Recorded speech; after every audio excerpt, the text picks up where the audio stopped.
No one understood the order of the Korean Mafia boss's mute mom until a black waitress stepped in and translated her signs. The Friday evening rush at Lotus Garden hit like a wave, bodies pressing through the door, voices overlapping in English, Korean, Spanish, the air thick with the smell of garlic and gochujang. Carla Bennett moved through the chaos with practiced efficiency, balancing 3 plates on her left arm while her right hand grabbed water pitchers. 6 years of waitressing had taught her to read a room in seconds. Who needed refills? Who was ready to order? Who was about to complain? But nothing prepared her for the sound that cut through the dinner noise. Not a sound exactly. The absence of one. A frustrated grunt, raw and helpless, coming from booth 7 near the kitchen. Carla's head snapped toward it, instinct pulling her attention, even as she set down bulgogi in Yafkaya table 4. An elderly Korean woman sat alone in the booth, hands moving in sharp, agitated gestures. Her face was flushed with embarrassment and anger, tears gathering at the corners of her eyes. Standing beside her was Jeremy, the new server, barely 19 and clearly panicking. I can't, ma'am, I don't understand, Jeremy stammered, his voice climbing higher. Can you just write it down? Or maybe point to the menu? The woman's hands moved faster, more desperately. Her mouth opened, but only that same frustrated sound emerged, the vocalization of someone whose voice had been stolen by circumstance or birth. Jeremy backed away slightly and Carla saw it, the flash of fear mixed with disgust that people always tried to hide when confronted with disability. Jeremy, I've got this, Carla said, already moving toward the booth.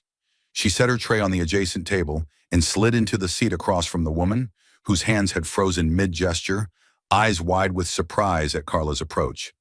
The woman was perhaps 70, with silver hair pulled into a neat bun and wearing a traditional hanbok in deep navy silk.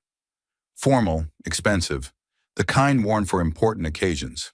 Her hands were elegant despite the trembling, nails perfectly manicured. But it was her eyes that caught Carla. Sharp, intelligent, desperate to be understood. Carla raised her own hands slowly, fingers forming careful shapes. Hello, I'm Carla. Are you okay? The woman's entire body went still. Her mouth opened slightly, shock replacing frustration. Then her hands flew up in response, movements so fast Carla almost couldn't follow. You sign? You know Korean Sign Language? No, American Sign Language, Carla signed back. But I can try to understand. Please go slow. The relief that flooded the woman's face was heartbreaking. Her hands moved again, slower this time, and Carla caught maybe 60%, enough to piece together meaning. Something about food allergies, shellfish, specific preparation. The woman pulled out a small card with Korean text, pointing urgently. One moment, Carla signed. She flagged down Min Seo, one of the Korean servers who'd worked at Lotus Garden for years. Can you read this? She has severe shellfish allergies and needs specific dishes prepared a certain way. Min Seo looked at the card, then at the woman, recognition flickering across her face. Wait, this is... She stopped herself, switching to Korean as she bowed deeply, speaking rapidly. But the elderly woman just gestured helplessly at her own throat, then to Carla. She can't hear you either, Carla said gently. She's deaf and mute. Let me translate. She turned back to the woman, whose hands were already moving. Tell her I want the bibimbap, but no seafood in the broth. Vegetable stock only. And the kimchi. Ask if it's the old batch or new. The old batch has sayujeon, fermented shrimp. Carla translated to Min Seo, who nodded enthusiastically and disappeared toward the kitchen. The woman's hands moved again. Thank you. No one here understands. I come every week, and every week it's the same struggle. They treat me like I'm stupid. You're not stupid, Carla signed firmly. They're just not educated. My brother is mute. I learned sign language when I was 8 years old. It's their failure, not yours. The woman's eyes filled with tears again, but different ones now. Her hands trembled as she signed. Your brother is lucky to have you. What's his name? Marcus. Carla smiled. He's a software engineer now. Graduated from UCLA. He taught me that being mute doesn't mean being silent. You just speak in a different way. Wise, the woman signed. Then her expression shifted, became almost mischievous. I'm Park Yun-hee. And I think you might be an answer to prayer I didn't know I was praying. Before Carla could ask what that meant, Min Seo returned with an older Korean man in a chef's coat, the head chef, judging by the way other kitchen staff deferred to him. He bowed to Mrs. Park, speaking in Korean with clear respect. But again the woman gestured to Carla.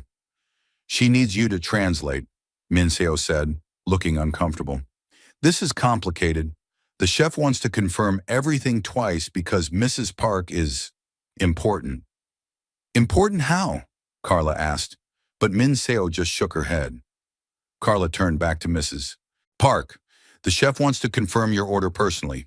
He's concerned about the allergies. What followed was a 10-minute conversation about ingredients, preparation methods, and cooking techniques that Carla translated between sign language and spoken Korean through Min Seo. Mrs. Park's hands moved with increasing animation, clearly passionate about food.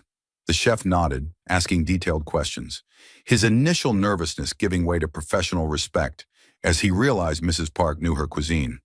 When it was finally settled and the chef returned to the kitchen, Mrs. Park signed to Carla. You translated perfectly, even the technical terms. Most interpreters would have struggled. My brother loves cooking shows, Carla signed with a slight smile. I learned a lot of food vocabulary watching with him. Iron Chef was his favorite. Mrs.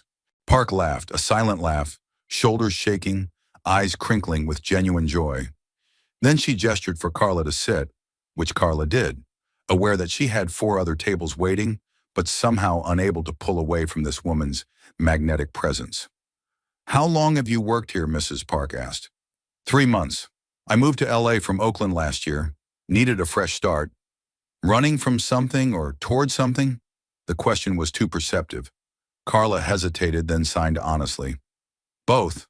Left a bad relationship. Came here hoping to save money for nursing school. But LA is expensive, and 3 months in, I'm barely breaking even. Nursing school? Mrs. Park signed thoughtfully. You want to help people, I can see that. You didn't have to stop for me. The other server had already given up, and you were busy. Why did you help? Because I've watched my brother be ignored too many times, Carla signed, feeling the familiar anger rise. Watch people talk over him, around him, about him like he wasn't there. And I promised myself I'd never be one of those people, that I'd always stop, always listen, always see. Mrs. Park's expression softened into something almost maternal. She reached across the table and took Carla's hand, a gesture of such warmth and approval that Carla felt unexpected tears prick her eyes. My son needs someone like you, Mrs. Park signed with her free hand. Someone who sees past surfaces, who understands that different doesn't mean less. Your son? He's coming to meet me for dinner. Late, as always. Too much work, too much responsibility.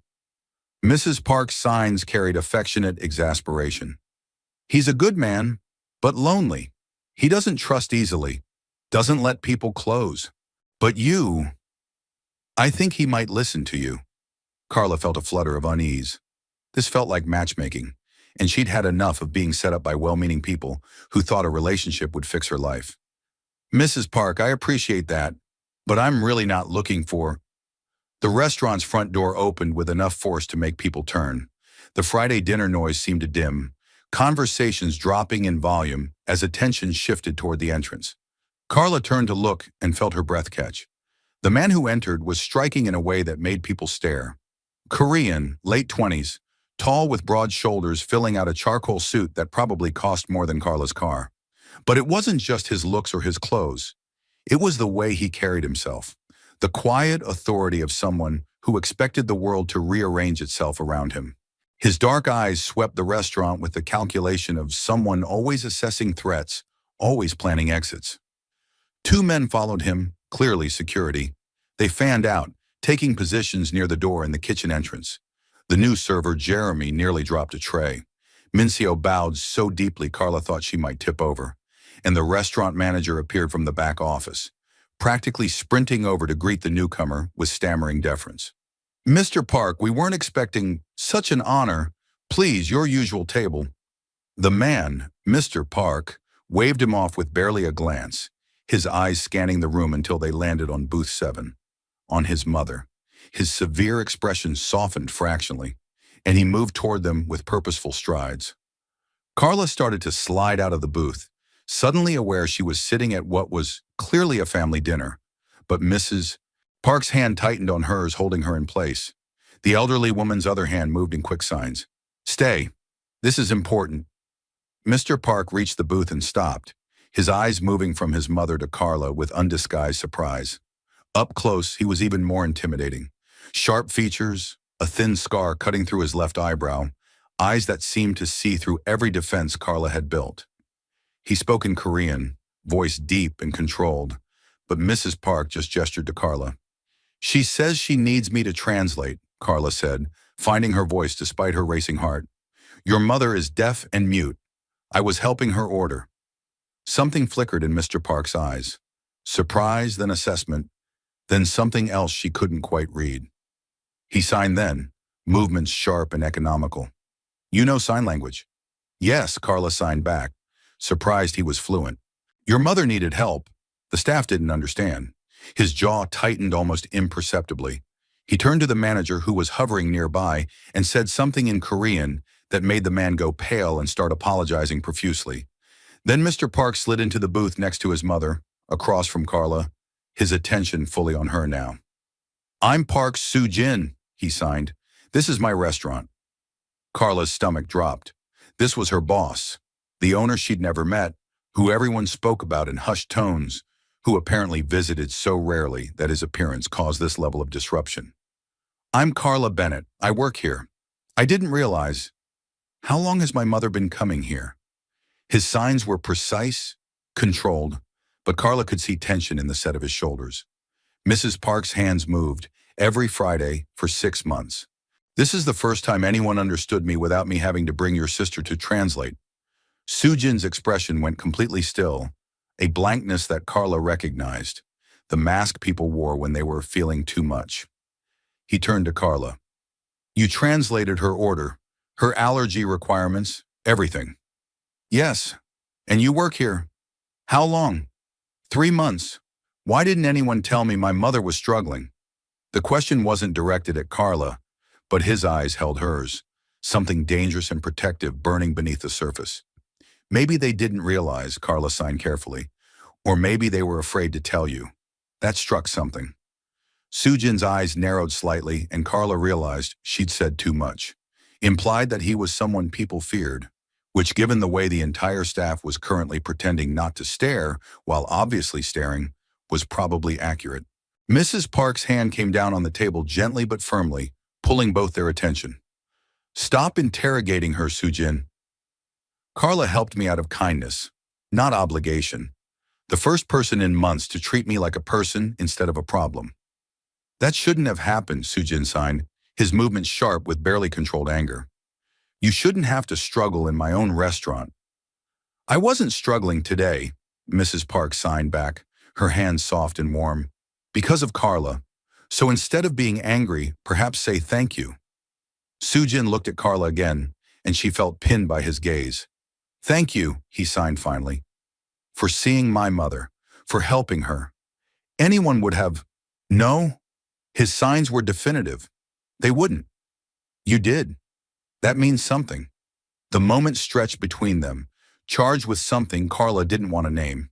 Then Jeremy appeared, nervously holding Mrs. Park's bibimbap, and the spell broke. The meal that followed was surreal. Carla tried to excuse herself 3 times, but Mrs. Park insisted she stay, sit, eat something. She was too thin, working too hard. Soo-jin ordered half the menu, and Carla found herself sharing a table with her boss and his mother, translating their conversation.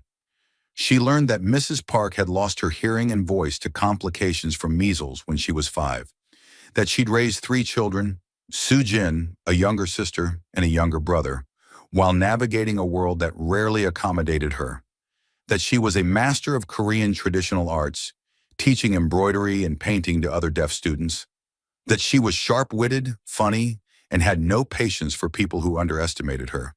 And Soo-jin, Carla learned he was brilliant and terrifying in equal measure. He asked Carla careful questions about her background, her brother, her sign language fluency.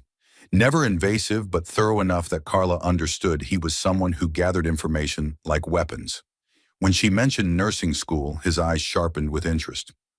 Why nursing? He signed. Because I want to help people who get overlooked, Carla signed honestly. Disabled patients, deaf patients, people who get pushed to the side in medical settings because they are too complicated. My brother spent 3 days in a hospital once without anyone understanding him. No interpreter, no accommodations. Just doctors talking about him like he wasn't there. I want to change that. Something in Sujin's expression shifted. Not quite softness, but close. That's ambitious. Expensive. I'll find a way. How? Working here? The question would have sounded condescending from anyone else, but his hands moved with genuine curiosity. Carla shrugged. Eventually. I'm saving what I can. Might take a few years, but I've got time. Mrs. Park's hands cut into the conversation. Sujin, your father started with nothing. Less than nothing. This girl has determination and compassion. That's worth more than money. I know, Iyama. Sujin's signs were gentle when addressing his mother. I'm not criticizing, I'm assessing. Assessing for what? Possibility. He looked at Carla. I need someone I can trust working here. Someone who will tell me when things aren't right. Who will treat my mother and people like her with respect and competence. Would you be interested in a different position? Carla's heart hammered. Doing what? Manager. You'd oversee the entire front of house, including hiring and training. Make sure accessibility isn't an afterthought. Fair wage, benefits, tuition assistance if you're serious about school. I've been here 3 months. I'm not qualified. You helped my mother when no one else would. His signs were firm. You speak multiple languages, including one most people don't bother to learn. You're observant, compassionate, and you clearly care about doing things right. That's more qualification than most people walk through my door with. That's not how businesses work, Carla signed, trying to process this. You can't just promote someone because I can do whatever I want. It's my business. No arrogance in his signs, just statement of fact. The question is whether you're interested. Mrs. Park was watching them both with barely concealed delight. Carla looked between mother and son, feeling like she'd stumbled into something much larger than a simple dinner service. Can I think about it? Carla signed finally. Of course.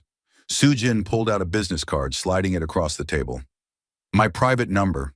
Call me when you decide, or if you need anything else. My mother clearly likes you, which is rare. That means you're under my protection now. Your protection? The phrasing was odd, almost old-fashioned. Something dark flickered across Sujin's face. I take care of the people who take care of my family. Remember that. Carla left the restaurant 2 hours later with her mind spinning, Mrs. Park's goodbye hug still warm on her shoulders, and Sujin's business card burning a hole in her pocket. The offer was insane. She'd been a waitress for 3 months and he wanted to make her manager? That didn't happen in real life, unless there was something else going on. Something the way people reacted to Sujin suggested, but no one said out loud. Her phone buzzed as she waited for the bus. A text from an unknown number. This is Park Sujin. Think seriously about my offer. My mother hasn't smiled that much in months. You did that. PSJ. Carla stared at the message, then at the card in her hand. Park Sujin, owner of Lotus Garden and, according to the whispered conversations she'd overheard from the Korean staff, a lot more than just a restaurateur. She should have been scared, should have recognized the danger. Instead, all she could think about was the way Sujin had signed to his mother. Gentle, patient, full of love. And the way he'd looked at Carla like she'd done something extraordinary instead of something basic. Her brother Marcus called as she got on the bus. She answered via video chat, signing, "You'll never believe what just happened." "Try me," Marcus signed back, his face filling the screen. At 29, he was handsome in an understated way, with their father's broad features and their mother's sharp eyes. "You look freaked out." Good freaked out or bad freaked out? I don't know yet. Carla filled him in on the entire evening. Mrs. Park, the translation, Sujin's sudden appearance and sudden job offer. Marcus listened without interrupting, but his expression grew increasingly concerned. "Carla, be careful," he signed when she finished. "Offers that good usually come with strings." "I know. But Marcus, You should have seen his mother. The relief when I signed to her, the gratitude. And Sujin, what about him? He was fluent, perfect KSL. Most hearing people, even family members, never get that good. He clearly practiced, clearly cared enough to learn properly. That's good. But it doesn't mean you should jump into something without knowing what you're jumping into. Marcus's signs were careful, research him, find out who he really is. Because Carla, men who can offer jobs and protection in the same sentence, that's usually code for something. I know, Carla signed. I will, promise. But even as she made the promise, Carla knew she was going to say yes, because nursing school tuition was $40,000 a year, and she currently had $3,200 saved. Because the look in Mrs. Park's eyes when someone finally understood her was the same look she'd seen in Marcus's eyes 1,000 times. Because Sujin had looked at Carla like she mattered, like she'd done something worth noticing in a world that mostly overlooked her. And because somewhere in the last 2 hours, something had shifted. A door had opened to a world she'd never imagined stepping into. Dangerous, probably. Complicated, definitely. But also full of possibility. She texted Sujin before she could overthink it. I accept. When do I start? His response came immediately. Monday, 9 a.m. Come to my office. We'll discuss details. Thank you, Carla. No turning back now. Monday morning, Carla stood outside an office building in Koreatown that definitely wasn't Lotus Garden. The address Sujin had given her led to a sleek high-rise with security in the lobby and the kind of marble floors that echoed with wealth. She checked her phone 3 times to make sure she had the right place. Miss Bennett? A young Korean woman in a sharp suit appeared, bowing slightly. I'm Park Ji-hai, Mr. Park's assistant. Please follow me. The elevator ride to the 20th floor was silent except for soft instrumental music. Ji-hai led Carla through a reception area that screamed money. Modern art, designer furniture, floor-to-ceiling windows overlooking LA.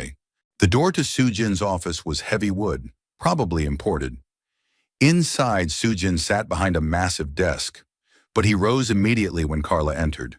Today he wore a navy suit, no tie, the top button of his shirt undone in a way that shouldn't have been attractive, but absolutely was. Behind him, the windows framed the city like a kingdom. Thank you for coming, he signed, then gestured to a chair. Please sit. Would you like coffee? Tea? I'm fine, thank you. Carla sat, hyper-aware of the way he moved around the desk to sit across from her rather than behind it, equalizing the power dynamic, or appearing to. Before we discuss the restaurant, I need to be honest with you about who I am, Sujin signed. His movements were measured, controlled. What you might have heard, what you should know. I'm listening. My family's business extends beyond restaurants. We have interests in various sectors, some legal, some existing in gray areas. I won't lie to you and say I'm just a businessman. I'm the head of an organization that some people fear, that some people call criminal. Carla's mouth went dry. She'd suspected, but hearing it confirmed was different. The Korean Mafia. That's the term, yes. No shame in his signs, just acknowledgement. My father built an empire from nothing, using whatever means necessary. When he died 3 years ago, I took over. I've been working to make things more legitimate, but change takes time, and there are expectations, obligations. Why are you telling me this? Because you deserve to know what you're walking into. His eyes held hers. If you work for me, people will notice. Some will respect you, some will fear you, some will try to use you to get to me. I won't let that happen, but you need to know the risk. And if I say no, then you say no. No consequences. You keep your job at the restaurant. I'll recommend you for management positions elsewhere. And we part as friends. His hands moved with complete sincerity. But Carla, I hope you'll say yes. Because I meant what I said. My mother hasn't smiled like that in months. And I think you could do something important here. Like what? Make my businesses accessible, truly accessible, not just legally compliant, but welcoming. Sujin leaned forward. I have restaurants, import companies, real estate holdings. None of them serve the deaf community well. You could change that. Build something that honors people like my mother, like your brother. That's ambitious. So is nursing school while working full-time and saving money you don't have. A slight smile. We're both ambitious. The question is whether we can be ambitious together. Carla studied him. This man who spoke in sign language and ran a criminal empire, who loved his mother enough to learn her language fluently and commanded enough fear that staff members bowed when he entered, who was offering her a chance to do something meaningful while also potentially putting her in danger. I want to say yes, she signed slowly, but I need to know more about what this job actually entails, about the risks, about what happens if things go wrong. Fair. Sujin stood, gesturing for her to follow. Let me show you something. He led her out of the office, down a hallway lined with what looked like conference rooms, to a door that required both a key card and fingerprint scanner. Inside was a room that took Carla's breath away. It was an accessibility center, computers with screen readers, height-adjustable desks, visual alert systems, and an entire wall dedicated to communication devices. In one corner, someone was teaching a small class in what looked like Korean Sign Language. This is our community outreach program, Sujin signed. We provide free technology and training to deaf and disabled members of the Korean community. Language classes, job training, legal assistance. My mother runs it. As if summoned, Mrs. Park emerged from the classroom, her face lighting up when she saw Carla. She signed rapidly. You came. Sujin said he offered you a position. Please tell me you said yes. I'm considering it, Carla signed back. This place is amazing. How long has it been running? 2 years, Mrs. Park signed. But it's not enough. We need someone who understands both worlds, deaf and hearing, Korean and American. Someone who can help us expand. Sujin thinks that's you. What do you think? Carla asked. Mrs. Park's smile was warm and knowing. I think my son is very good at seeing potential in people, and I think you're exactly what this program needs. What our community needs. Sujin had stepped back, letting his mother speak, but Carla could feel his attention on her, watching her reaction, assessing. How would this work? Carla signed to them both. The restaurant, the outreach program, that's 2 full-time jobs. You'd split your time, Sujin signed. 3 days at the restaurant implementing accessibility improvements, teaching staff, overhauling our service model. 2 days here, working with my mother to expand the program. Weekends off, salary and benefits starting immediately, tuition assistance once you're ready to apply to nursing programs. That's too generous. It's adequate. His signs were matter of fact. I'm asking you to build something from almost nothing. That requires fair compensation. Carla looked around the center, at students learning, at technology that gave them independence, at Mrs. Park's hopeful expression, at the chance to actually make a difference instead of just surviving. Okay, she signed. Yes, I'll do it. Mrs. Park clapped her hands silently, joy radiating from her. Sujin's expression didn't change much, but something in his eyes softened. Thank you, he signed. You won't regret this. I hope not, Carla signed back, already wondering if she just made the best or worst decision of her life. The first month was a whirlwind. Carla threw herself into both roles with desperate determination, terrified she'd prove Sujin's faith in her wrong. At the restaurant, she overhauled the entire training program, teaching staff basic sign language, implementing visual alert systems for deaf customers, creating allergy cards in multiple languages. The changes were met with resistance at first. Servers who didn't want to learn new systems, management who thought accessibility was too expensive, customers who found the changes confusing. But Carla pushed through, backed by Sujin's quiet authority. When people complained, he simply appeared and complaints evaporated.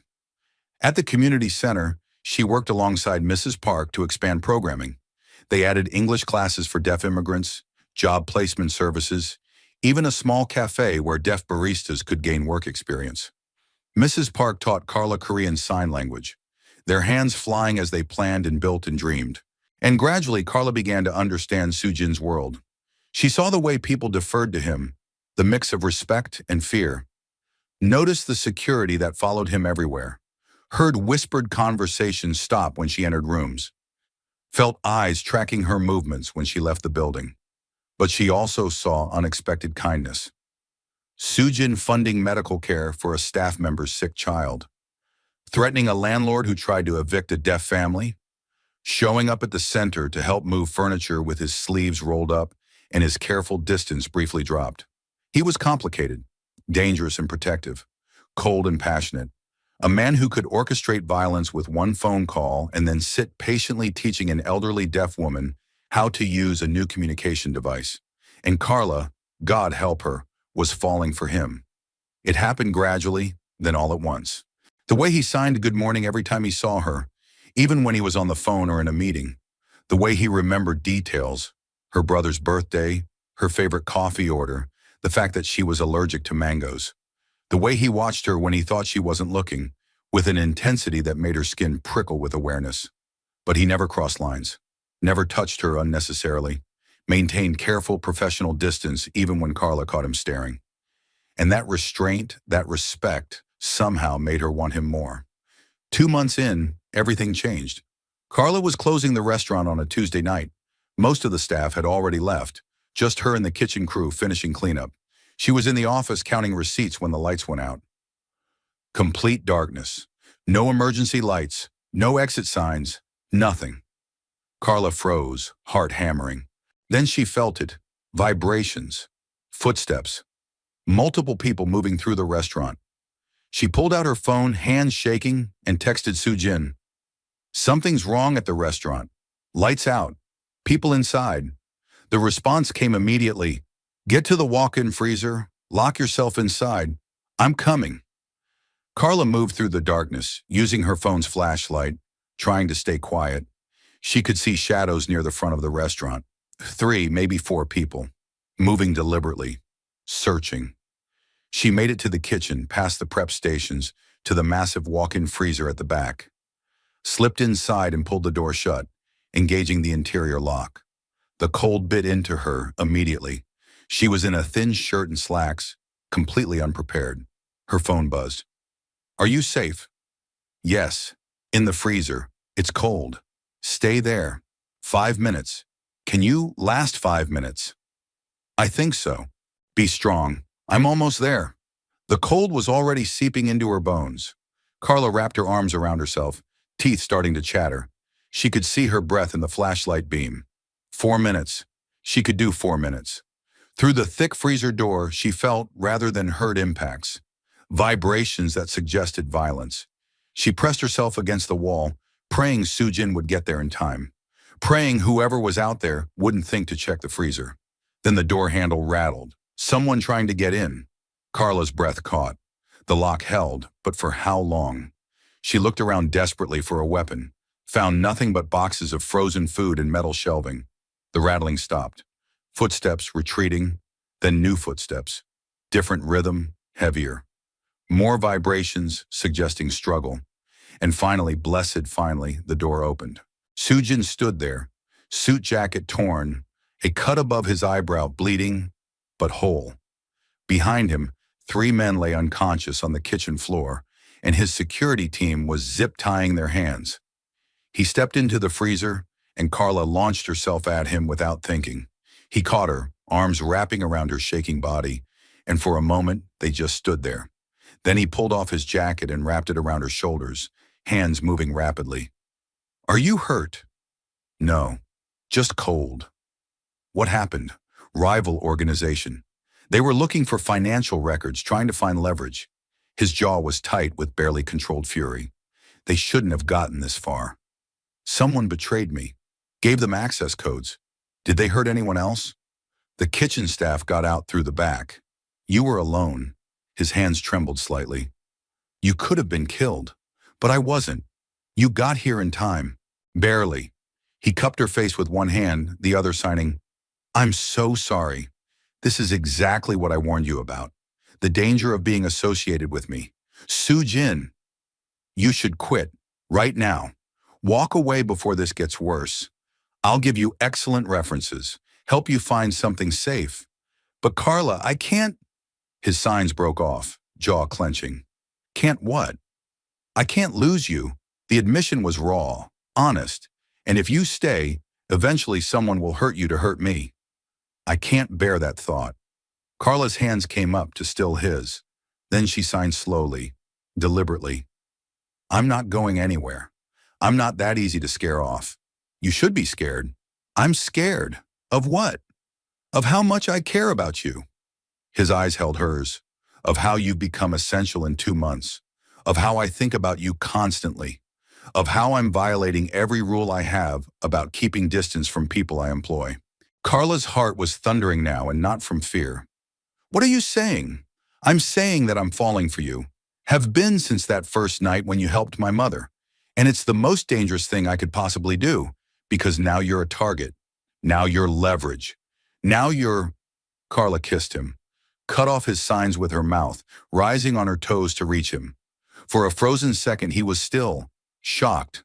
Then his arms came around her waist, pulling her flush against him, and he kissed her back with desperate intensity.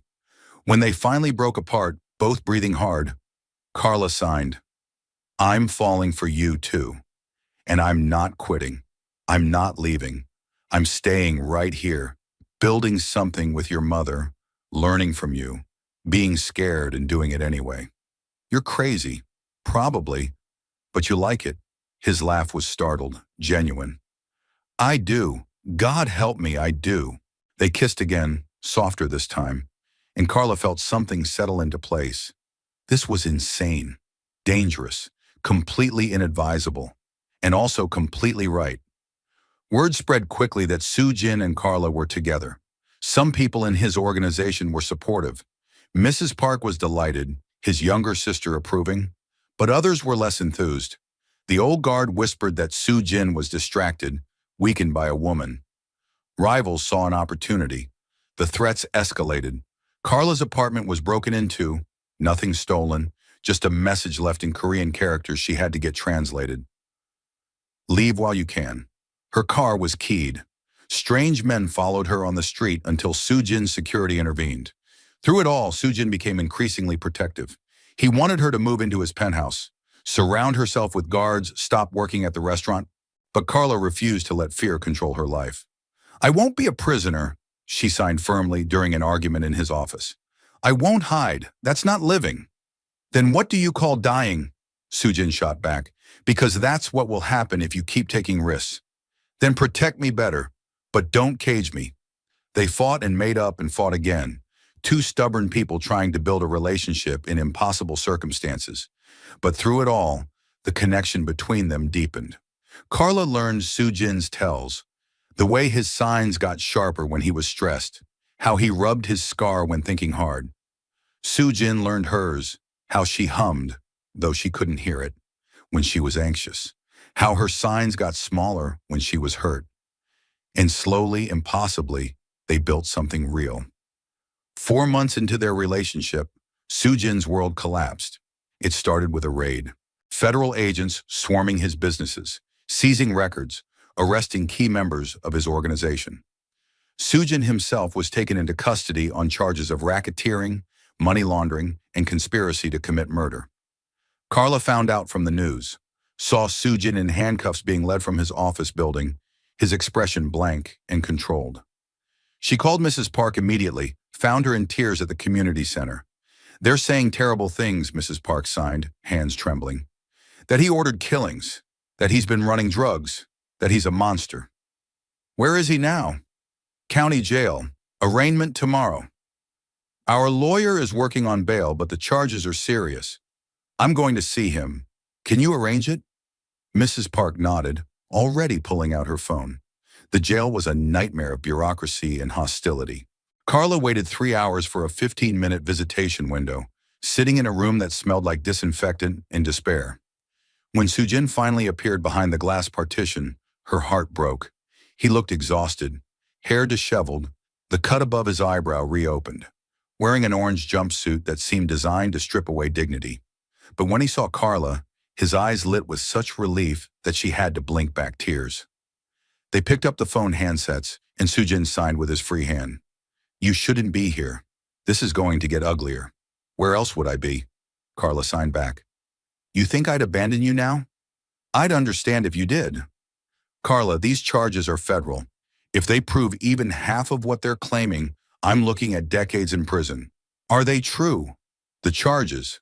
Sujin hesitated, then signed honestly. Some of them. Not all.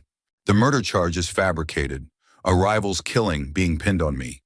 But the money laundering, the racketeering, yes, that's real. So we fight the murder charge. Get you a good lawyer. Build a defense. We? There is no we in this. His signs were sharp. You need to distance yourself. Find another job. Forget about me. About us. Not happening. Carla. I said not happening. Her signs were fierce. You don't get to protect me by pushing me away. We're in this together. For better or worse. We're not married. You didn't sign up for this. I signed up the moment I kissed you in that freezer. Now stop being stupid and let me help. Something in Sujin's expression cracked. He pressed his hand against the glass, and Carla matched it with her own. I don't deserve you, he signed. Probably not. But you're stuck with me anyway. The arraignment was a media circus. Carla sat in the courtroom's public seating, watching prosecutors paint Sujin as a violent criminal mastermind. The evidence was damning. Financial records, wiretaps, testimony from former associates who'd turned state's evidence. But it was the murder charge that worried Carla most. A rival gang leader killed in what prosecutors claimed was a targeted hit ordered by Sujin. The evidence was circumstantial but compelling. Phone records, witness statements, forensic evidence linking Sujin's organization to the crime. Sujin stood impassive through it all, only his hands moving occasionally to sign to his lawyer, a slick man in an expensive suit who seemed more interested in media attention than actual defense. When bail was denied, Carla's heart sank. Sujin was led away without looking back, and she was left in the courtroom feeling helpless and furious. She met with Mrs. Park and Sujin's siblings that afternoon, his younger sister Seo-yeon, a corporate lawyer, and his brother Min-ho, who ran the family's legitimate real estate holdings. The lawyer is useless, Seo-yeon signed bluntly. She was fluent like her brother, clearly having learned for their mother. He's already negotiating plea deals instead of fighting the charges. Sujin could spend 20 years in prison if we don't do something. What can we do? Min-ho asked, speaking while signing for his mother. The evidence is overwhelming. We build a better defense, Carla said. Find witnesses who will testify to Sujin's character. Prove the murder charge is fabricated. With what resources? Seo-yeon asked. The feds froze our accounts. We can barely afford the lawyer we have. Then we fire him and defend Sujin ourselves. Everyone stared at Carla. That's insane, Min-ho said finally. We're not lawyers. I am, Seo-yeon signed slowly. Corporate law, not criminal, but I have the credentials. And Carla, you're suggesting, what? That I represent my own brother? Why not? You love him. You know he's not a murderer. You'll fight harder than any hired gun. It's risky. Judges don't like family members as counsel. Then request special accommodation. Argue that Sujin's rights require someone who understands his communication needs. Carla was thinking fast, pieces clicking together. Sujin signs. That's his primary language. What if his lawyer can't communicate with him effectively? Mrs. Park's hands flew. That's brilliant. The current lawyer doesn't sign at all. Sujin has been communicating through interpreters, which means attorney-client privilege is compromised. Seo-yeon's eyes lit up. That might actually work. We file a motion claiming ineffective counsel based on communication barriers. Request that I be allowed to represent him with special accommodation. Can you do it? Carla asked. Navigate a criminal trial? I'll figure it out. For Sujin, I'll figure it out. Seo-yeon's jaw set in a line that reminded Carla of her brother. But I'll need help. Research, witness preparation, someone who can bridge communication gaps in court. You need an interpreter, Carla said slowly. Someone who knows Sujin, knows sign language, can translate his defense in real time. Everyone looked at Carla. No, Min-ho said immediately. Absolutely not. Carla, you're not trained for that. Court interpretation requires certification, experience. I have fluency, and I have something more important. I understand Sujin, how he thinks, how he communicates, what he's trying to say, even when the signs are unclear. The judge will never allow it, Seo-yeon signed. You're not certified. So we get an emergency waiver. Argue that Soo-jin's constitutional rights require an interpreter who can effectively communicate nuanced legal concepts in his preferred sign language. That certified interpreters don't have the relationship necessary to understand context. Mrs. Park's face was alight with hope. You would do this? Risk everything to help my son? I love him, Carla signed simply. Of course I'll do this. The motion was filed the next day. The judge, a stern woman named Martinez, was skeptical but intrigued by the constitutional arguments. She granted a hearing to determine whether Seo-yeon could represent her brother and whether Carla could serve as interpreter. The courtroom was tense. Soo-jin sat at the defense table in his orange jumpsuit, watching proceedings through an interpreter he clearly didn't trust. When Carla entered, his eyes locked on hers with such intensity she felt it physically. Thank you, he signed when she took a seat behind the defense table. You didn't have to do this. Yes, I did, she signed back. Now stop arguing and let us save you. Seo-yeon presented their argument beautifully. Soo-jin's primary language was sign. Effective defense required nuanced communication. Family members were necessary for cultural and linguistic understanding. She cited case law, constitutional amendments, disability rights statutes. The prosecution fought back hard, argued that Carla had no credentials, that the relationship between her and Soo-jin created conflict of interest, that this was a ploy to delay trial. Then Judge Martinez did something unexpected. She asked Soo-jin directly, Mr. Park, do you want your sister to represent you? Soo-jin stood, hands moving in careful signs that the court interpreter translated. Yes, Your Honor. My sister knows me, understands me, will fight for me in ways a stranger cannot. And Miss Bennett? You want her as your interpreter? Soo-jin's hands moved slower now, weighted with emotion. She is the only person who truly understands what I'm saying. Not just the words, but the meaning behind them. I trust her with my life. Judge Martinez studied them all for a long moment. Then, motion granted with conditions. Miss Park, you'll have co-counsel, someone with criminal trial experience to guide you. Miss Bennett, you'll work alongside a certified interpreter who will verify accuracy. But yes, I'm allowing this. Mr.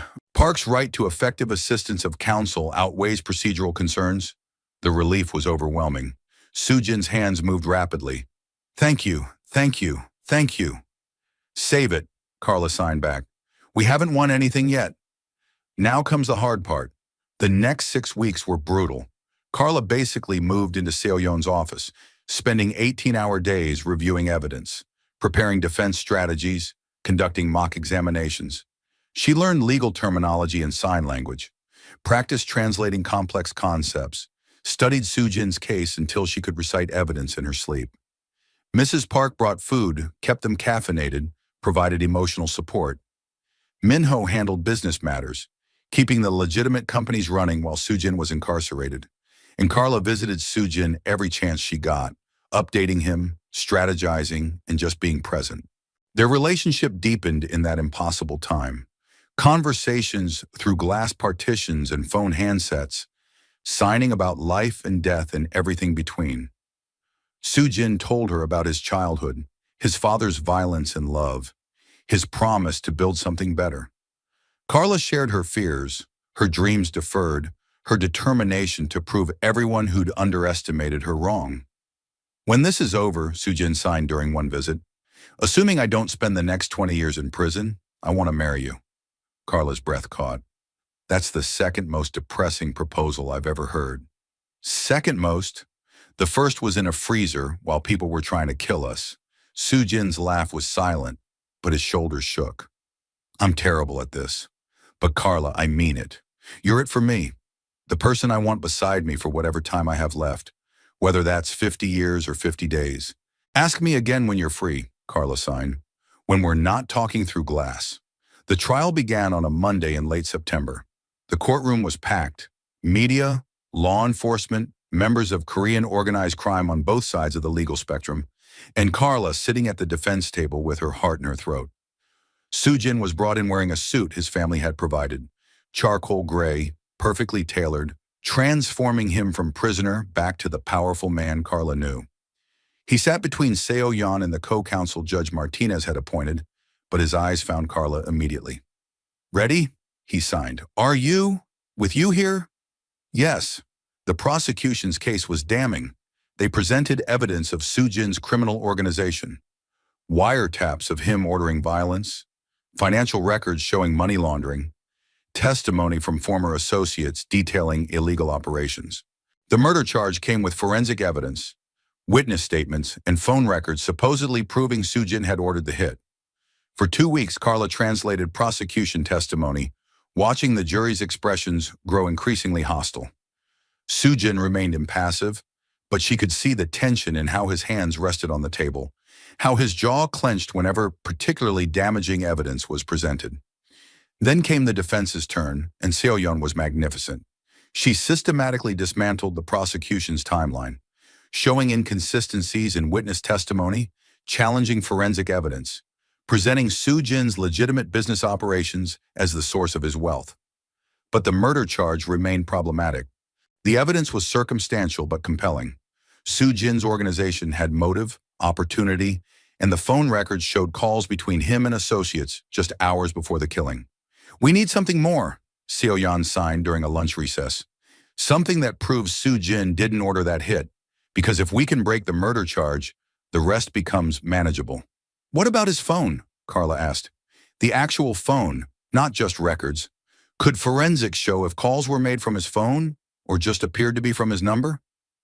That would require the actual device, which the feds have in evidence. Seo-yeon paused. But you're right. If someone spoofed his number, made it look like he made those calls, could that be proven? Maybe, with the right expert witness. Seo-yeon was already pulling out her laptop. I know someone, forensic telecommunications specialist. If anyone can prove the calls were faked, it's him. The expert, Dr. Chen, a professor from UCLA, testified 2 days later. He'd examined Sujin's phone and the call records and found something extraordinary. Microsecond delays in call initiation that suggested number spoofing. Someone had made calls appear to originate from Sujin's phone when they actually came from elsewhere. It's sophisticated, Dr. Chen explained to the jury, requires technical expertise in specific equipment, but it's absolutely possible to make a call look like it came from someone else's phone, and these records show clear evidence of that. The prosecution fought back hard, but Dr. Chen held firm. The phone records were compromised. The murder charge's cornerstone evidence was potentially fabricated. Then Seo-yeon did something risky. She put Sujin on the stand. The courtroom went silent as Sujin rose and took the oath. Carla moved to stand beside the witness box, heart pounding. This was it. Everything depended on whether the jury would see Sujin as she did. Flawed but honorable, criminal but not murderer.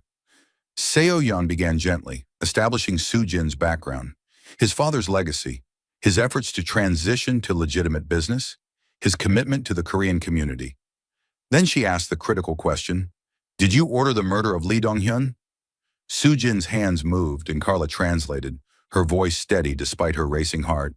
No, I did not. Lee and I were rivals, yes. We competed for territory, for influence, but I didn't want him dead. His death destabilized everything, started a war I'd been trying to prevent. Who did want him dead? Someone who benefited from chaos. Someone who wanted our organizations fighting instead of negotiating peace. Sujin's signs were measured, controlled. I believe someone within my own organization betrayed me, set me up to take the fall for a murder they committed. Do you have proof? Not yet, but I'm asking this jury to look at the evidence objectively. The spoofed phone calls, the convenient timing, the fact that Lee's murder solved nothing for me, but created problems I'm still dealing with. The prosecution's cross-examination was brutal. They hammered Sujin on his criminal history, his violent reputation, his organization's activities. And Sujin didn't lie. He admitted to crimes, the money laundering, the illegal operations, the violence he'd ordered in the past. But not murder, he signed and Carla translated with absolute conviction. I've done many things I'm not proud of, things I'm working to make amends for. But I didn't kill Lee Dong-hyun, and I won't confess to something I didn't do just because it's convenient. When Sujin stepped down, Carla caught his eye. You did good, she signed. We'll see, he signed back. Closing arguments came a week later. The prosecution painted Soo-jin as a dangerous criminal who thought himself above the law. So-yeon presented him as a man trying to change, unfairly targeted for a murder he didn't commit. But it was what happened during jury deliberations that changed everything. Carla was in the courthouse hallway, pacing anxiously, when Minho burst through the doors with his phone held up. The traitor just confessed. Recorded confession. He's one of Soo-jin's lieutenants, planted by a rival organization years ago. He admitted to killing Lee and framing Soo-jin. The recording was damning. A clear confession, detailing the setup, the murder, the frame job. The judge called an emergency hearing, and within hours the murder charge was dropped. But the other charges remained: racketeering, money laundering, conspiracy. The jury returned a verdict: guilty on the lesser charges, not guilty on murder. 5 years instead of 20. A chance at a future instead of life in prison. When the verdict was read, Soo-jin closed his eyes briefly. Then his hands moved. Thank you, all of you. You saved my life.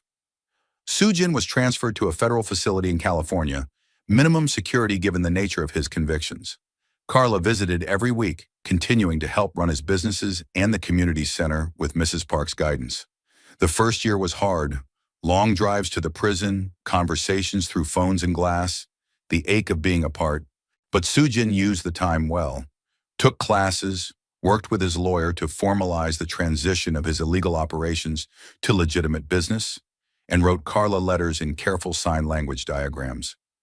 I'm becoming the man you deserve, one letter read. The man my father wanted me to be but never taught me how. Thank you for believing I could. Carla kept the community center growing, expanded to 3 locations, started a scholarship program for deaf students. She finally applied to nursing school, got in on her first try, her experiences running healthcare-adjacent programs, making her a compelling candidate, and she waited, through season changes and holidays and all the small moments that make up a life. Waited for Soo-jin to come home. 3 years into his sentence, Soo-jin was granted parole.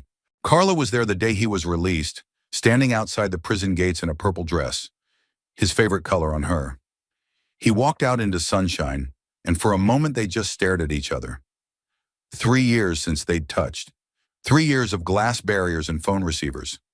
3 years of signing their love through impossible distances. Then Soo-jin closed the space between them and pulled Carla into his arms, holding her so tightly she could barely breathe. She felt him shaking, felt tears on her neck, felt the overwhelming relief of finally being together without barriers. When he pulled back, his hands moved. I told you I'd ask properly. When I was free, when I could put a ring on your finger.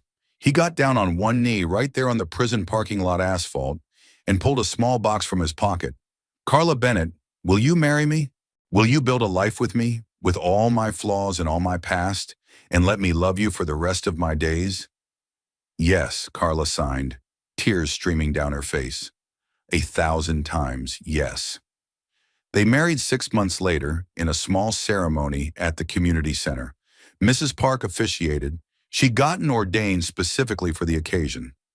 The vows were signed in ASL and KSL, translated for hearing guests who sat weeping at the beauty of silent promises.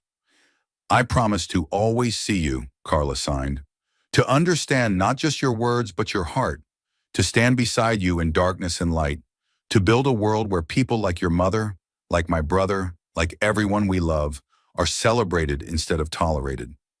I promise to earn your faith every day, Soo-jin signed back, to be the man you believed I could become, to create a legacy not of violence but of service, to love you in your language, on your terms, for as long as I breathe. They kissed as husband and wife, and the room erupted in silent applause, hands waving in the deaf community's way of cheering, a visual celebration of love that transcended sound.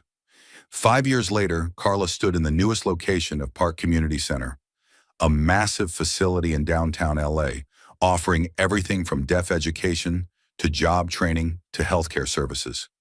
She'd finished nursing school, now ran the center's medical clinic, and was in the process of developing a model that other cities were starting to adopt. Soo-jin had kept his promise. He transformed his family's operations entirely, turning criminal enterprises into legitimate businesses that employed hundreds and gave back to the community his father had once exploited. The transition hadn't been easy. Some former associates felt betrayed.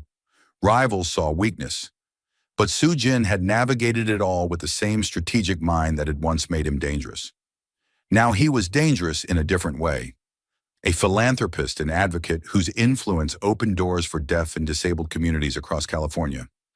Mrs. Park, at 75, still ran the education programs, still taught embroidery and painting, still treated Carla like the daughter she'd gained.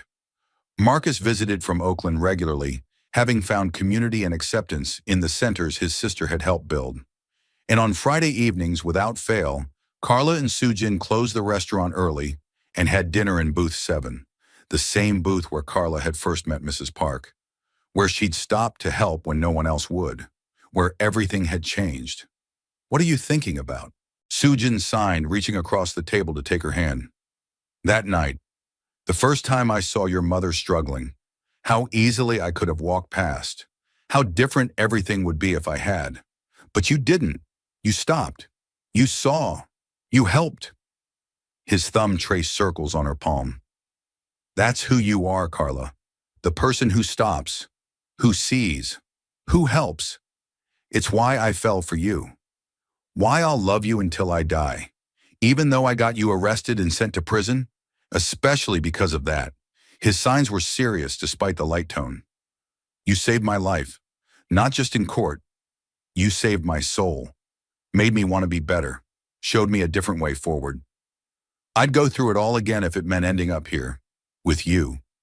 Their daughter ran up then, 4 years old, deaf like her grandmother, with Soo-jin's eyes and Carla's smile. Her hands flew in rapid ASL. "Mama, Halmione says I can help make kimchi tomorrow. Can I? Please. If you promise to wash your hands properly," Carla signed back. "Last time you got gochugaru everywhere. I promise. I'll be so careful." The little girl, they'd named her Ji-woo after Soo-jin's sister, bounced excitedly before running back to Mrs. Park, who was teaching a cooking class in the restaurant's demonstration kitchen. Soo-jin watched his daughter go, expression soft with love. "She's so much like my sister. That same fearlessness. That joy in everything. Your sister would have adored her. She would have adored you." His hands moved gently. "Would have loved that our daughter grows up in a world where her deafness is celebrated, where she has role models and community and a mother who speaks her language fluently. And a father who does the same," Carla added. "Don't sell yourself short. You're an incredible dad." "I'm trying." His signs carried weight. "Trying to give her what my father never gave me. Safety, stability, a legacy she can be proud of instead of ashamed." "You're succeeding." Carla squeezed his hand. "Look around, Soo-jin. This restaurant, these centers, the programs, the lives we've changed. That's your legacy now. Not violence, not crime. This." Mrs. Park appeared then, Ji-woo on her hip, signing rapidly. "We need more people for the cooking class. It's getting too popular. Maybe we should offer it twice a week." "That's a good problem to have," Soo-jin signed back. "We'll figure it out." "Your daughter wants to stay with me tonight," Mrs. Park continued. "Something about a sleepover and making pageant for breakfast. I said yes, but wanted to check with you first." Carla and Soo-jin exchanged glances. A night alone, rare and precious with their busy lives. "If you're sure it's not too much trouble," Carla signed. "Trouble? She's my joy." Mrs. Park kissed Ji-woo's forehead. "Go home. Rest. Enjoy each other. You both work too hard." They didn't argue. 20 minutes later, they were driving through LA as the sun set, painting the sky in shades of orange and purple. Soo-jin drove with one hand, the other resting on Carla's thigh, comfortable silence between them. At their home, a renovated brownstone in Koreatown that balanced modern accessibility with traditional Korean design, they moved through their evening routine with practiced ease. Dinner prepped together, catching up on the day's events in sign, comfortable in the rhythm they'd built over 8 years together. Later, as they lay in bed, Carla traced the tattoo on Soo-jin's ribs, Korean characters he'd gotten after his release from prison. "What does it say again?" She signed with one hand. "Second chances are earned, not given." His hand covered hers. "A reminder that the life I have now, you, Ji-woo, the work we do, isn't something I deserved. It's something I had to prove myself worthy of. You did more than prove yourself. You transformed yourself. We transformed each other. He rolled to face her, eyes serious. Before you, I was trapped in my father's legacy. After you, I found my own path. That's not just personal growth, Carla. That's salvation. Dramatic, she signed with a slight smile. Accurate. He kissed her softly. You saved me. In that courtroom, yes. But more importantly, you saved me from becoming the worst version of myself, from accepting that violence and power were the only things I could be good at. You saved me too, Carla signed. Gave me purpose beyond just surviving. Showed me I could build something meaningful. That my brother's struggles, my experiences, all of it could become fuel for change instead of just pain. So we saved each other. We did. They made love slowly, tenderly, hands moving in sign language between kisses, silent declarations of love and need and gratitude. And afterward, tangled together in the darkness, Carla thought about the impossible journey that had brought them here. From a struggling waitress trying to save money for nursing school to the director of a thriving community health program. From a criminal organization's leader to a respected philanthropist changing policy at the state level. From two people who shouldn't have worked on paper to partners who'd built something extraordinary. What are you thinking about? Sujin signed, always attuned to her. That day, when I helped your mother order bibimbap, how I almost didn't stop. How I almost just let Jeremy handle it. But you did stop. I did. And my entire life changed. Our lives changed. Your mother's life changed. How many other lives have changed because of that one moment of choosing to see someone who was invisible? Thousands, Sujin signed. Every person who comes through our centers, every deaf kid who grows up with access to education and opportunity, every family who doesn't have to struggle alone, all because you stopped, all because you saw my mother as a person worth helping, all because your mother gave me a chance, saw something in me I didn't see in myself. She has good instincts. His signs carried affection and humor, terrible taste in dramas. She watches the most ridiculous shows, but excellent instincts about people. Carla laughed silently, feeling the vibration in her chest. Then she signed, Do you ever regret it? Everything that happened? Prison, the trial, the loss of power? Sujin considered carefully before responding. I regret the things I did that led to it. The violence I ordered, the lines I crossed, the way I used fear to build power. But the consequences? No. Prison gave me time to think, to change, to become someone different. The trial brought you into my life as more than just someone I cared about. It made you my defender, my partner, the person who'd fight for me even when I was guilty. You weren't guilty of murder, but I was guilty of many other things, and you fought for me anyway, saw past the criminal to the man trying to be better. That's love, Carla. Real, complicated, imperfect love. Not the fairy tale version, the kind that says, I see your darkness and I'm staying anyway. I see your light too, she signed, the man who learned sign language for his sister, who built a community center in her memory, who treats his mother with such tenderness, who's raising a deaf daughter to be proud of who she is. That's the man I fell for. That's the man I married. Both versions are me, Sujin signed, the criminal and the philanthropist, the violent enforcer and the gentle father. I'm learning to accept that both truths can exist, that I can acknowledge my past without being defined by it. That's wisdom, Carla signed. Hard won, but wisdom. They lay in comfortable silence for a while, just existing together. Then Sujin signed, My parole officer visited today. Final check-in. As of next month, I'm officially done. No more monitoring, no more restrictions. Completely free. That's amazing. Why didn't you tell me earlier? I wanted to save it. Make it special. His hands moved with barely contained excitement. Carla, we can travel now. Take Jiwoo to Korea. Show her where her heritage comes from. Visit your family in Oakland without me having to get permission. Just live, without the shadow of my past constantly hovering. We're already living, Carla signed gently. But yes, it'll be nice to do it without restrictions. There's something else. Sujin sat up slightly, and Carla could see nervousness in his signs. I've been offered a position, advisory role with the California Council for Deaf and Hard of Hearing Individuals. They want someone with business expertise and community connections to help shape accessibility policy. Soo Jin, that's incredible. Why do you look worried? Because it's a government position. They do a full background check. My criminal record would be public, scrutinized. It could hurt you, hurt our family, hurt the centers if the media decides to make it a story. Or, Carla signed firmly, it could show that people can change. That redemption is real. That someone who made mistakes can still contribute something valuable to society. Your story, our story, could give hope to people who think their past defines their future. He took the job. 3 months later, Soo Jin was sworn in as a policy advisor. The media did cover it. There were headlines about the reform gang leader and think pieces about criminal justice reform. Some people were critical, questioned whether someone with his background should influence policy. But the deaf community rallied behind him.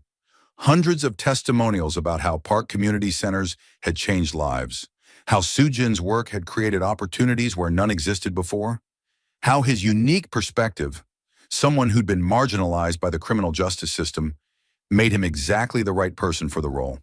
Mrs. Park gave an interview in sign language, translated for a major news outlet. My son made mistakes. He admits that. But he also built something beautiful from his mistakes, programs that have helped thousands of deaf people access education, employment, healthcare. Judge him by what he's building, not just by what he was. Carla was interviewed too. She spoke about meeting Soo Jin, about the trial, about watching him transform. People want redemption stories to be simple, she said while signing. Good person does bad thing, feels sorry, becomes good again. But real redemption is complicated. It's choosing to be better every single day, even when it's hard. Even when your past keeps trying to drag you back. Soo Jin does that. He's still doing that. That's why I trust him with policy work, because he understands what it means to be written off by society. The controversy died down eventually, replaced by results. Soo Jin's first major policy initiative, requiring all state-funded hospitals to have ASL-fluent staff and proper accommodations for deaf patients, passed with bipartisan support. The changes he pushed for made California a national model for disability accessibility. And life continued. Beautiful, complicated, imperfect life. 10 years after that night in the restaurant, Carla stood on a stage at UCLA Medical Center, accepting an award for innovative community healthcare programs. The room was full. Colleagues, friends, family, students from the nursing program she'd graduated from, people whose lives had been changed by the park community centers. She gave her acceptance speech in sign language, with voice interpretation for hearing attendees. I used to think success meant avoiding failure, meant playing it safe, keeping my head down, not drawing attention. But I learned something important from the people in this room and the people who couldn't be here tonight. Real success means showing up when it would be easier to walk away. 10 years ago, I was a waitress trying to survive in a city that felt too big, too expensive, too overwhelming. I had dreams but no clear path to reach them. Then I met a woman who needed help, a deaf woman trying to order food in a restaurant where no one understood her. I could have walked away, should have, probably. I was busy, overwhelmed, barely keeping my own life together. But I stopped. I helped. And that moment changed everything. It led me to this work, to this community, to a life I couldn't have imagined. It taught me that we're all just one choice away from a completely different future. One moment of seeing someone else's struggle and choosing to help instead of walking past. She found Soo Jin in the audience, sitting next to his mother and their daughter. Now 7 years old, Ji-woo was signing enthusiastically to Mrs. Park, probably giving her own interpretation of what Mama was saying. Someone once told me that love isn't about finding perfect people. It's about seeing imperfect people perfectly, understanding their flaws and choosing them anyway. That's what this work is too. Seeing patients who get overlooked, communities that get ignored, and choosing them anyway. Not because it's easy or profitable or safe, but because it's right. So to everyone here tonight, keep stopping, keep seeing, keep choosing the harder path of compassion over the easier path of indifference. You never know whose life you'll change, including your own. The applause was thunderous, both audible clapping and the visual waving of hands that the deaf community used. Carla stepped off the stage and was immediately engulfed by her family. "I'm so proud of you," Sujin signed, eyes bright with emotion. "Look at everything you've built, everything you've become." "We've become," Carla corrected. "None of this happens without you, without your mother, without all of us working together." Still, he signed, "You're magnificent, and I'm the luckiest man alive." Jiwoo tugged on Carla's dress. "Mama, when I grow up, I want to help people like you do, and like Halmione does, and like Appa does. Can I?" "You can do anything you want," Carla signed back, "as long as you remember to stop when someone needs help, to see when others don't, to choose kindness even when it's hard. I will. I promise." Mrs. Park pulled them all into a group embrace, her signs emotional when she finally released them. "Look at what we built. From one moment of kindness in a restaurant. Look at all of this." And Carla did look. At the awards and recognition, yes. But more importantly, at her family, found and chosen and fought for. At Sujin, the criminal who'd become a crusader for justice. At Mrs. Park, whose struggle had sparked a movement. At Jiwoo, growing up in a world that celebrated her instead of marginalizing her. At everything they'd built from broken pieces. That night, back home after the ceremony, Carla found Sujin in Jiwoo's room. Their daughter was asleep, but he was sitting beside her bed, just watching her breathe. Carla leaned against the doorframe, not wanting to interrupt, but Sujin sensed her presence. He always did. Looked up and signed, "I was thinking about my sister, wishing she could meet Jiwoo, see what we built in her memory." Carla crossed to him, settled beside him on the floor. "She knows. Somehow. Somewhere. She knows." "You think?" "I know."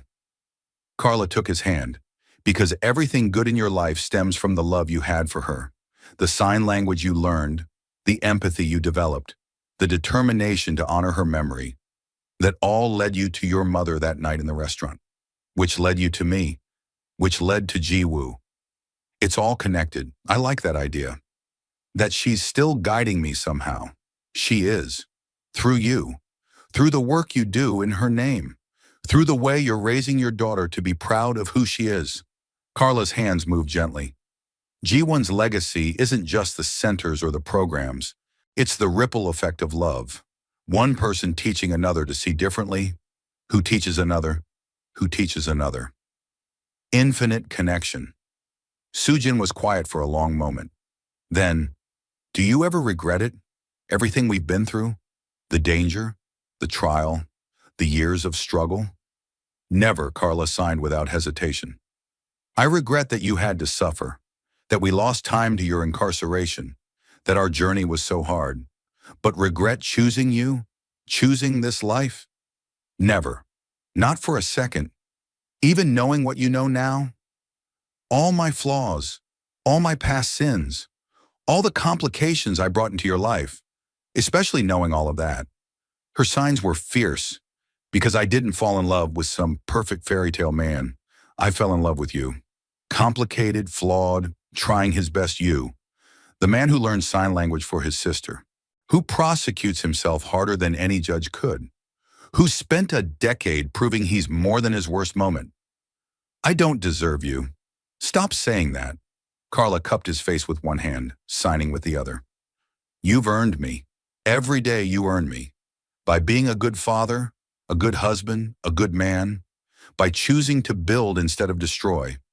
By loving me in my language, on my terms, without ever asking me to be anything other than exactly who I am." He kissed her palm, then signed, "I love you. More than I have words in any language to express. I love you too. Now come to bed. Tomorrow's Saturday. Jiwoo's going to wake us up at dawn wanting to make pancakes." "How do you know?" "Because she does every Saturday. And because she's your daughter. Stubborn, determined, impossible to resist." They stood, taking one last look at their sleeping daughter. Then hand in hand, they walked to their bedroom, to their life, to the quiet, beautiful chaos they'd created together. The sun rose over Los Angeles, painting the sky in shades of gold and pink. In a house in Koreatown, a family stirred awake. A little girl padded to her parents' room, climbed onto their bed, and began signing enthusiastically about pancakes, and maybe could they have chocolate chips this time? In a community center across town, an elderly woman opened the doors for another day of classes, her hands moving in greeting to students who streamed in. Deaf and hearing, Korean and every other ethnicity, all coming together to learn and grow and build connection. In a small clinic attached to the center, nurses arrived for their shifts, many of them graduates of Carla's training program, learning to see patients as people first, diagnoses second. And in a home where love was spoken in sign language, where redemption was earned daily, where a criminal and a waitress had built something beautiful from broken pieces, breakfast was being made with laughter and flower fights and the kind of chaotic joy that defined real life. No one understood the order of the Korean Mafia boss's mute mother that night 10 years ago. No one except a black waitress who chose to stop, to see, to help. And from that one moment of compassion, a universe had expanded. Lives changed. Futures redirected. Love discovered in the most unlikely places. Because that's how it works, isn't it? Real change, real love, real transformation. It starts with someone choosing to see another person struggle and saying, I can help with that. Just one person, one moment, one choice to stop walking past. Everything else follows.